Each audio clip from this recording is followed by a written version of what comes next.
चंद्रिका. चंद्रे उठ ग, दिवस लय उजाडला तर आंघोळीची गैरसोय होईल. नदीवर लोकांची रेलचेल वाढली की मग तिकडं जायला नको वाटतं. हौसा चंद्रिकेला उठवत म्हणाली, हौशे, आधीच रातीला फडावर नाचून नाचून अंग दुखतंय, त्यात तू आता झोपू पण दे ना. जा तिकडं झोपू दे मला, म्या जाईल नंतर. चंद्रिकाने तोंड फिरवून घेतलं.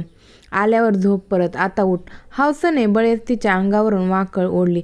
तशी चंद्रिका चरफडत उठली. चंद्रिका आणि तिच्यासोबत फडावर नाचणाऱ्या अजून 5-6 जणी पहाटेच नदीवर आंघोळीला गेल्या. सोबतीला किसन्या होताच. एखाद्या वेळी एखाद्या आगाऊगाव करीत त्रास द्यायचा म्हणून मग किसन्याला अशा लोकांना सरळ करायलाच कौशल्याबाईने म्हणजे चंद्रिकाच्या आईने कामावर ठेवलं होतं. थोडे अंतर ठेवून तोही पहारेगिरी करू लागला. आडोशाला अंगावरचं लुगडं बदलून साऱ्या जणी पाण्यात शिरल्या.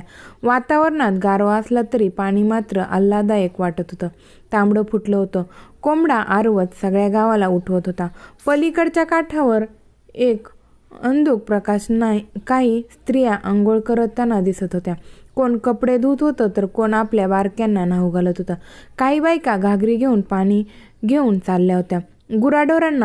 गुराढोरांचा आवाज पण दुरूनच कानावर येत होता. त्यांच्याकडे एक नजर टाकून चंद्रिकाने एक आवंडा गिळला आणि परत आपल्या अंगावर पाणी घेऊ लागली. चंद्रिका म्हणजे कौशल्या तमासगिरणीची मुलगी. आईनंतर आता ती ह्या तमाशाच्या फडात नाचत होती. दिसायला सौंदर्याची खाण, तुकतुकीत कांती, निमुळते नाक, नैसर्गिक गुलाबी ओठ आणि भरीव पापण्या. जो कोणी तिला एकदा पाहिल तो तिच्याकडेच परत फिरून फिरून पाहायचा. जेव्हापासून चंद्रिका फडावर नाचू लागली, कौशल्याबाईचा तमाशा पंचक्रोशीत गाजू लागला आणि लवकरच मुघलांच्या मनसबदार असलेल्या सुलेमान खानच्या वसंतगडाच्या भोवती पडलेल्या छावणीत त्यांना बोलावण्यात आलं.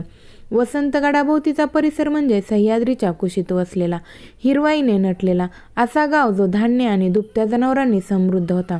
एवढं सगळं असलं तरी गावच्या वरच्या अंगाला वसंतगड असल्याने नेहमीच इथे लहान मोठी युद्ध होत असायची, जी गावकऱ्यांना नवीन नव्हती. आत्ताही वसंतगडाभोवती मुघलांचा वेढा पडला होता आणि त्यांचा त्रास नको म्हणून गावकऱ्यांनी काही धान्य, जनावरं आणि काही नाणी आधीच पेशकी म्हणून दिली होती.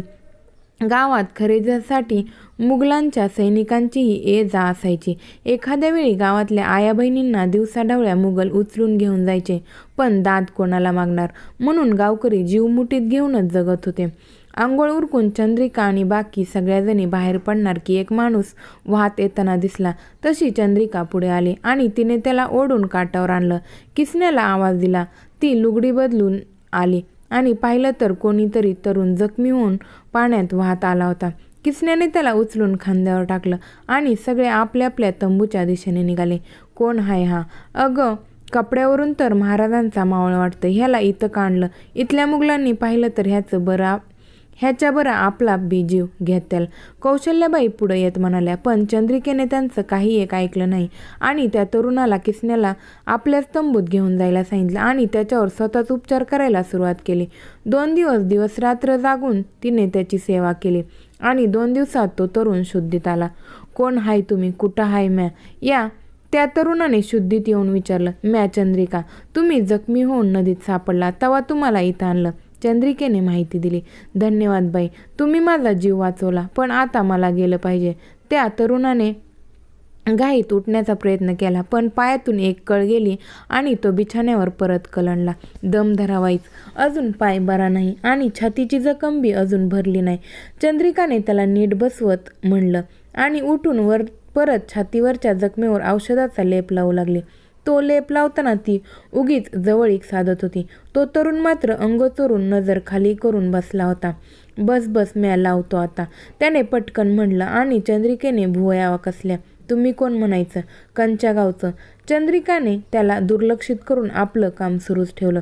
ते महत्त्वाचं नाही. तुम्ही जीव वाचवला म्हणून मी कायम तुमचा ऋणी राहील.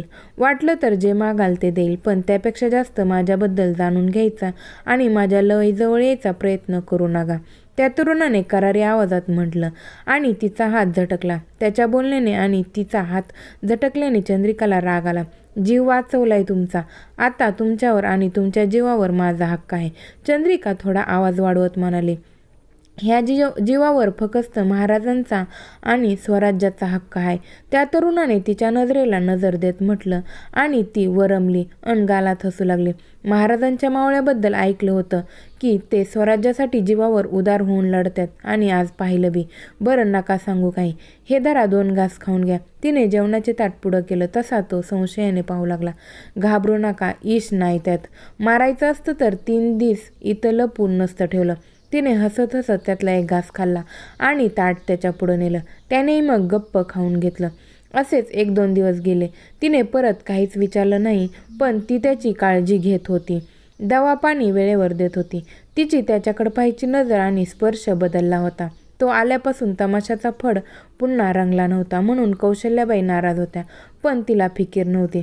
एक दिवस जवळच नदीच्या काठावर ती बसली असताना तो लांबूनच तिला पाहत होता. काही विचार करून तो तिच्यापासून काही अंतरावर बसला आणि बोलू लागला. म्या सुभेदार धनाजी पाटील, वसंतगडाचा किल्लेदार आहे. सुलेमान खानाने वसंतगडाला घातलेला वेढा मोडून काढायचा म्हणून रात्रीच गडावरून खाली काही मावळ्यांना घेऊन छावणीवर हल्ला करायला आलो होतो. त्यांची एक तुकडी एकट्यानेच हाणून पाडली, पण माझ्यावर बी जखमा वार झाला होता. त्यांची दुसरी तुकडी आली आणि मला जखमी झाल्याने वर माघारी फिरता आलं नाही म्हणून मग मी तिथूनच नदीत उडी घेतली. तो सांगत होता आणि ती कौतुकाने ऐकत होती. आजपर्यंत त्यांच्यासारखा रांगडा रुबाबदार तरुण तिने कधी पाहिला नव्हता आणि आता त्याची शौर्यगाथा ऐकून तो अजूनच मनात घर करून गेला. त्यात ह्या 4 दिवसात ती सतत आजूबाजूला होती तरी त्याने कधी वाईट नजरेने तिला पाहिलं नव्हतं. त्याच्यातला सभ्यपणा पाहून तिला तो तरुण मनापासून आवडला होता. सुभेदार धनाजीने विचार केला. गडावर तर जायचं आहे, पण वेढा पार करून जायला लागलं. जीवाची पर्वा नव्हती, पण किल्लेदार धारातीर्थ पडले कळलं तर सैनिकात हाहाकार माजेल. त्यापेक्षा इथं राहून मुघलांवर पाळत ठेवता येईल. ह्या फडामध्ये लपायला चांगली जागा होती, त्यामुळे इथंच राहायचं आणि पन्हाळगडावरून मदत घेऊन येऊपर्यंत वाट पाहायची. हेराकरवी महाराजांना एक खलिता पाठवून सुभेदार तिथंच राहू लागला. छुप्या मार्गाने तो सुरक्षित असल्याची बातमी गडावर पोचली होती. कौशल्याबाईने फारच हट्ट केला म्हणून चंद्रिकेने आपली तयारी केली. रात्री गावात परत तमाशा रंगणार होता. नेहमीप्रमाणे जरीचं लुगडं, हातभर बांगड्या, अंगावर आभूषणे चढवून ती नकशिखांत नटली होती. तोही वेषांतर करून अंगावर घोंगडी घेऊन गर्दीत बसला होता. ढोलकीवर थाप पडली. किसन्याने तुंतुने वाजवायला सुरुवात केली आणि हौसेने सूर छेडला. तशी घुंगराचा नाद करत चंद्रिका पुढे येऊन नाचू लागली. धनाजीने एक नजर तिच्याकडे टाकली. दोघांची नजरानजर झाली, पण त्याने लगेच आपली नजर खाली झुकवली. तिने नेहमीप्रमाणे आपल्या मनमोहक दिलखेचक अदांनी तिथल्या सगळ्यांना वेड लावलं होतं. लोक फेटे उडवत होते. मुघलांची माणसेही नाणी आणि काही आभूषणे तिच्यावर ओवाळून टाकत होती. काही वेळाने तमाशा संपला आणि लोकांची पांगापांग झाली. तिनेही आपल्या तंबूत येऊन लुगडं बदललं. त्याच्या तंबूत अजून दिवा तेवत असताना दिसला. तशी तिची पावलं आपोआप तिकडं वळाली. तो आपल्या तंबूत तयार होऊन रात्रीच्या अंधारात निघण्याची तयारी करत होता की ती स्वतःच लगबगीने आत येताना दिसली. सुभेदार, काय झालं? आमचा नाच तुम्हाला आवडला नाही वाटतं, तिने उगीच मोकळ्या केसांसोबत चाळा करत म्हटलं. तो मात्र काहीच बोलला नाही की तिच्याकडे एक नजर पाहिलं नाही. आता आमच्याकडं बघणार बी नाही होय? तिने लाडीवाळपणे जवळ येत विचारलं. नाही आवडला. आम्हाला बायका डोक्यावर पदर घेऊन घराची शान जपताना चांगल्या दिसतात. शेतामध्ये कामं करून घाम गाळताना चांगल्या दिसतात.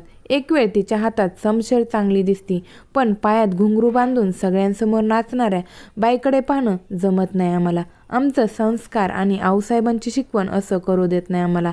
आत्ताही त्याने करारी आवाजात म्हटलं आणि तो तिच्यापासून काही पावलं मागे सरकला. त्याच्या शब्दाने तिच्या अहंकाराला ठेच लागले.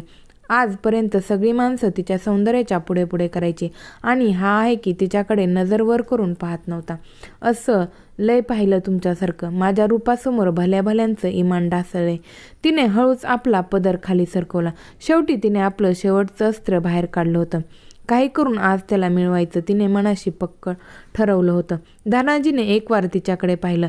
आजपर्यंत एवढी सुंदर स्त्री त्याने कधी पाहिली नव्हती. हळूहळू तो तिच्या दिशेने चालू लागला. तीही जिंकल्याच्या आविर्भावात गालात हसू लागली, पण त्याने येऊन तो पदर फिरून तिच्या डोक्यावरून खांद्यावर ठेवला. हा मावळा शिवबाच्या तालमीत तयार झालाय. बाईच्या पदराबरोबर आमचं इमान ढासळण्या इतकं पोकळ नाही, त्याने म्हणलं आणि ती वरमली. तिच्या डोळ्यात पाणी दाटून आलं. कोणीतरी पहिल्यांदा तिला नाकारत होतं. काय कमी आहे माझ्यात? आज पतूर इतक्या लोकांसमोर नाचले, पण आज फक्त तुमच्यासमोर माझा पदर ढळला. जीव जडलाय तुमच्यावर, म्हणून स्वतःहून तुमच्या हवाली व्हायला तयार आहे आणि तुम्ही माझ्यापासून नजर फिरवताय. ती दुःखी होत म्हणाली. ते कळलं मला बी. इतक्या दिस तुझ्या डोळ्यातली माझ्यासाठी असलेली काळजी, माझी ओळख बाहेर येऊ नये म्हणून तू करत असलेली धडपड समद दिसतंय मला बी. पण म्या तुला माझं नाही करू शकत, तुझा हात नाही धरू शकत. त्याने एक उसासा सोडत म्हणलं. आजपर्यंत कधी कोणती स्त्री इतक्या जवळ आली नव्हती. लहान असताना मुघलांच्या हल्ल्यात आई आणि बा गेला. त्यानंतर महाराजांच्या छत्रेछायेत मोठा झाला आणि स्वराज्याला स्वतःला अर्पण केलं. कोणी आपली अशी काळजी घेणं, प्रेमाने विचारपूस करणं, हळवं होऊन आपल्यासाठी कोणी अश्रू ढाळणं त्यांनीही पाहिलं नव्हतं. आणि आज जेव्हा कोणी इतकं जीव लावत होतं तेव्हा त्याच्यासारखा पहाडा माणूस कसा काही वितळणार. पण कर्तव्य समोर दिसत होतं, म्हणूनच त्याने आपल्या सुखाला मुरड घातली. हो माहिती आहे, तमासगिरणी लोकांना मिठीत तर हवी असते, पण आपल्या घरात बायको म्हणून चालत नाही. तुम्ही बी कसा हात धरचाल म्हण. तिने डोळे पुसत हताशपणे म्हटलं.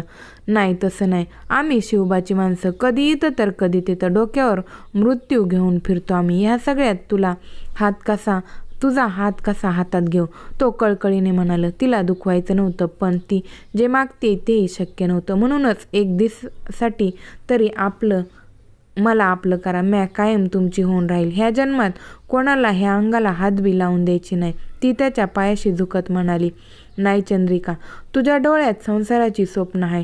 तुलाही बाकी बायांसारखं आयुष्य जगायचं आहे, पोरांना कौतुकाने मोठं करायचं आहे. तू बोलली नसली तरी तुझ्या डोळ्यात पाहून मला कळलंय, पण म्या ते सुख तुझ्या पदरात टाकू शकत नाही. एक चांगला माणूस बघ, त्याच्यासोबत लगीन करून सुखी संसार कर. धनाजीने तिला उठवत म्हटलं.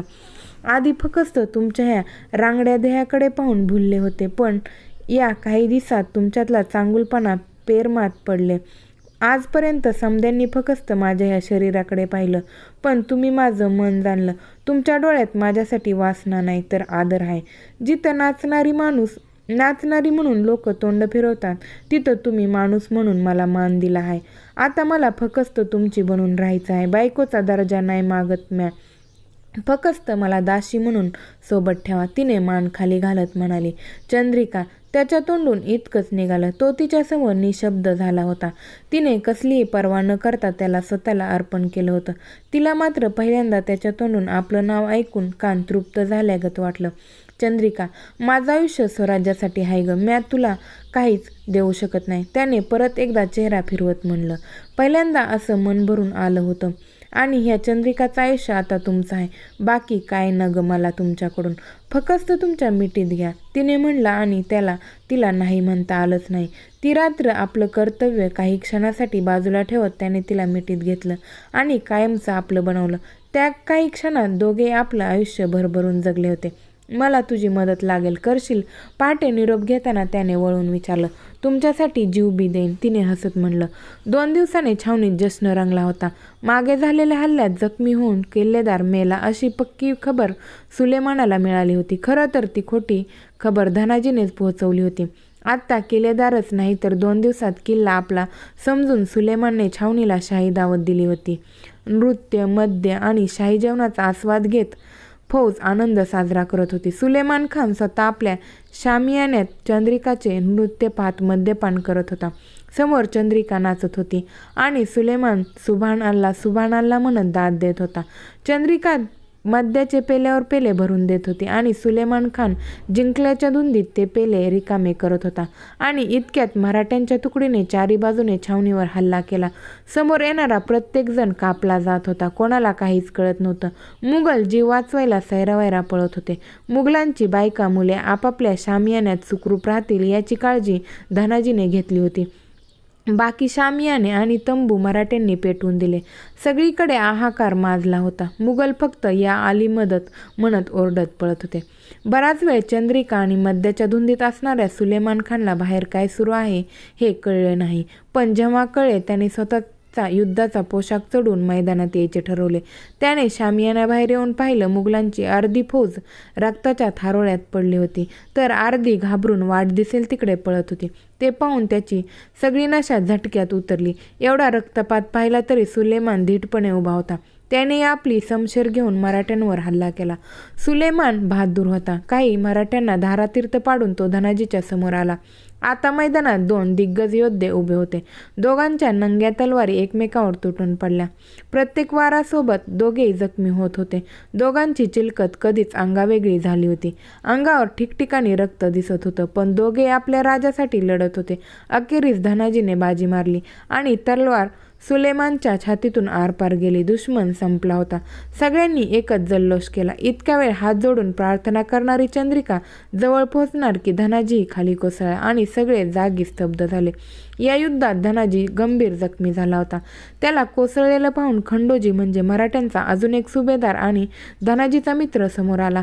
किल्लेदार, डोळे बंद नका करू, काय होणार नाही बघा तुम्हाला. खंडोजी: नाही खंडोजी, आता वेळ जवळ आली आहे. महाराजांना सांगा म्यागड मोगलांना जाऊ दिला नाही. धनाजीने एकदा दूर उभ्या असणाऱ्या चंद्रिकेला मन भरून पाहिलं आणि डोळे बंद केले. चंद्रिका मात्र त्याच्या जवळ जाऊन रडू पण शकत नव्हती. आपल्यामुळे तिला किल्लेदाराच्या नावाला कलंक नका होता. पण खंडोजीला सत्य माहीत होतं. आजच्या योजनेतला चंद्रिकेचा सहभाग आणि दोघांचे अबोल प्रेमही माहीत होतं. महाराजांच्या कानावर ही गोष्ट गेली आणि त्यांनी तिला योग्य तो सन्मान दिला. तिला धनाजीची बायको होण्याचं सौभाग्य तर नाही मिळालं, पण त्याची वीरपत्नी म्हणून मान मिळाला. तुझ्यासाठी अजून काय करू गो पोरी? महाराजांनी विचारल्यावर मला बी किल्लेदारासारखी राज्याची सेवा करायची आहे. त्यांचं नाव माझ्या नावापुढं लावलं, त्यांचं कर्तव्य पूर्ण करायचं आहे म्हणत तिने स्वराज्याच्या कामात आपलं आयुष्य समर्पित करायचं ठरवलं. तिच्या इच्छेचा मान राखत महाराजांनी बहिर्जी नाईकांच्या हेरखात्यात तिला प्रशिक्षणासाठी पाठवलं. काही दिवसात ती लोककलाकार बनून मुघलांच्या दरबारात मराठ्यांची हेर बनून काम करू लागली. आयुष्याच्या शेवटच्या काळात मात्र ती पुन्हा त्याच ठिकाणी आली जिथे धनाजीचा शेवटचा श्वास घेतला होता. कोणी प्रेमात जीव देतं तर कोणी जीव घेतं, पण तुमच्या प्रेमात मी माझं आयुष्य स्वराज्याच्या सेवेला समर्पित केलं. तुमच्याकडून स्वतःपेक्षा कर्तव्य मोठं हे कळलं मला. ह्या जन्मात आपण एक नाही झालो. तुमच्या पाठी तुमची कर्तव्य म्या प्रामाणिकपणे पार पाडली, पण आता मला तुमच्या मिठीत कायमचं सुखाने झोपायचे हाय. ह्या जगात नाही पण दुसऱ्या जगात मला तुमचं बनून राहायचं आहे. हळूहळू तिने डोळे मिटले आणि आपले प्राण त्यागले. स्वतःच्या सुखापुढे धनाजीने कर्तव्याला महत्त्व दिले होते आणि त्याच्यावर जीवापाड प्रेम करणाऱ्या चंद्रिकाने त्याच्या ध्येयाला अंगीकारून अजन्म त्याला साथ दिली होती. समाप्त.